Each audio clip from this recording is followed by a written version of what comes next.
नमस्कार मित्रांनो, जय Hind. MSF update या यूट्यूब चॅनलवरती आपल्या सर्वांचं स्वागत आहे.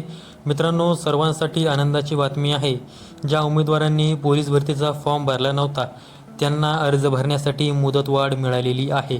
महाराष्ट्र राज्य पोलीस भरती 2024-25 करिता तुम्ही स्क्रीनवरती पाहू शकता 7 दिवस 4 तास एवढा वेळ दाखवत आहे.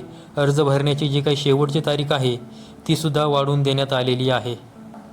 तुम्ही स्क्रीनवरती पाहू शकता अर्ज बंद होण्याची तारीख ही 7 डिसेंबर 2025 दाखवत आहे. त्याचबरोबर ऑनलाईन शुल्क भरण्याची जी काही शेवटची तारीख आहे ती 10 डिसेंबर 2025 दाखवत आहे. तर आता ज्या उमेदवारांनी अजून देखील अर्ज भरलेले नाहीत त्यांनी लवकरात लवकर अर्ज भरून घ्या. आता यापुढे कसल्याही प्रकारची मुदतवाढ मिळणार नाही, त्यामुळे आता लवकरात लवकर फॉर्म भरून घ्या. तर आता ज्या उमेदवारांनी अर्ज भरलेले नाही आहेत त्यांनी लवकरात लवकर अर्ज भरून घ्या. ही एक पोलीस भरती मुदतवाढ संदर्भामध्ये महत्त्वाची माहिती तुम्हाला द्यायची होती, त्यामुळे आजचा व्हिडिओ अपलोड केलेला आहे.